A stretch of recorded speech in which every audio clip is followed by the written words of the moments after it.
What's going on YouTube? It is your man Mr. Lux, aka the Married Gamer, and today we're going to be going over a tutorial that is going to show you guys how to become a better pitcher in MLB The Show 17. I know that you're probably thinking, why do this video now, Lux? The season is already over.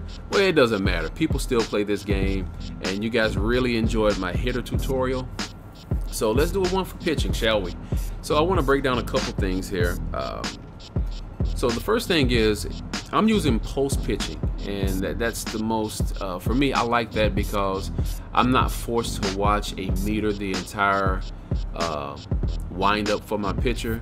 There are different types of pitching mechanics, but I use post, but you can use meter pitching or classic. All that I use post, and we're going on all-star pitching here. All right, so the first thing you do with when you're pitching is that your catcher is automatically going to give you a signal of what pitch to throw. He may hold one finger down, that'll be your primary pitch, which is the one at the very top. He may hold two, which would be the second pitch, 3, 4, so on and so forth.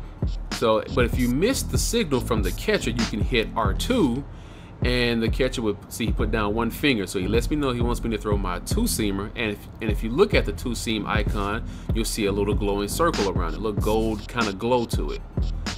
You'll also see a catcher's mitt in the strike zone, and that tells me where he wants me to throw that particular pitch. Now, you can choose to throw that pitch right there, or you can choose to throw it anywhere in the strike zone you want. It's completely left up to you as the player to decide where you want to throw this pitch. But for the sake of this tutorial, we're going to kind of follow the catcher's advice until it gets to a point where we don't feel quite comfortable where he's telling us to throw. Because that's what you see in baseball in real life. You'll see some pitchers look at the catcher, they'll do a quick no, like a little no nod to him, because they're not comfortable with that location. So let's go ahead and start this. We're going to throw a two-seamer up and in. So right here, you see the picture of the baseball, then you see like these little like yellow or gold little arcs that are kind of emitting from it, so to speak. So what those little arcs are, if you're throwing a pitch that actually has some movement to it, or a breaking pitch, so to speak, this gives you an indication of ideally how that pitch is going to break if you throw it good enough, if you get your timing down on it. So in this instance, since the catcher wants the pitch to ultimately end up like right around in here, if I'm using the actual ball as the final location for the pitch, he wants it to end up somewhere right around in here. If I actually put my cursor here and elect to throw the pitch right here, it's actually going to end up out here, because that's where these little arcs are telling me that's where your pitch is going to end up. So what I have to do to compensate for that is I actually have to use that bottom, or the arc that's on the outermost edge, as my final destination of that pitch location. So I want to put it like right here, and when I want to hit the X button when that pulsating circle is at its smallest point. So let's try it. And right now, because I'm holding this up, my control is vibrating like crazy, because it's letting me know, it's an indication to let you know that you're getting very close to the edge of the strike zone. You may throw a ball, which is very helpful if you turn off the strike zone completely. And some people like to play like that. So here we go. Didn't get a good release point on that, but let's see how it ends up. We got lucky that the hitter did not swing at that. He took that pitch. So we got that one pretty much right down the middle, which is where we really do not want to throw it. All right, so the catcher wants me to throw a changeup now. And you'll see these like the red shades in the strike zone. A lot of you already know what this means, but for those of you who don't, this indicates the hot zone for that batter, which means this batter is more effective at hitting the ball and make good contact if the pitch is pitched in any of these locations and they get good timing on their swing. All right, so here we go. Let's throw this like let's throw this low and let it like drop at the bottom of the strike zone.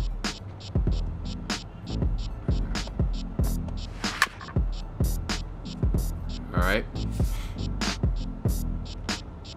So we have an 0-2 count. This is like every pitcher's dream. We've only thrown 2 pitches and we already have an 0-2 count. No balls, 2 strikes.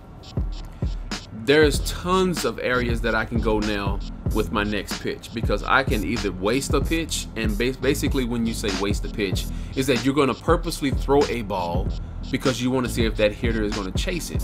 You're basically trying to change the hitter's eye level and their expectation of pitch speed.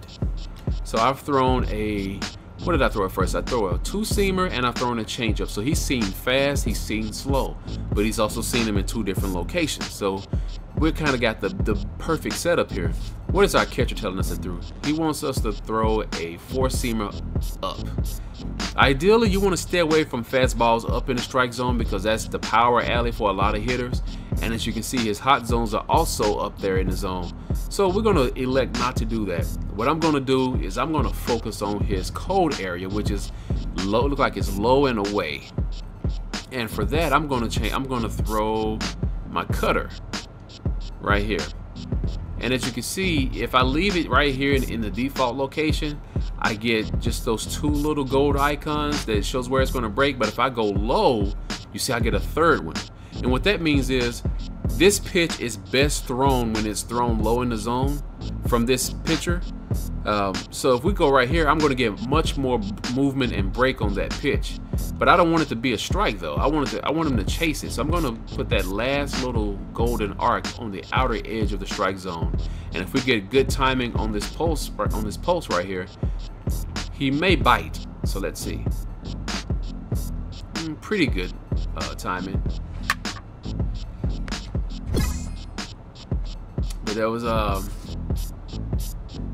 nah, the timing wasn't all that good on it, because if you look at the bottom left of the screen, you can see in that strike zone icon down there, I actually threw the ball well within the strike zone. It didn't break out good enough, and that was my fault because I didn't time the pulse very well. So let's try another one, but we did get an out there.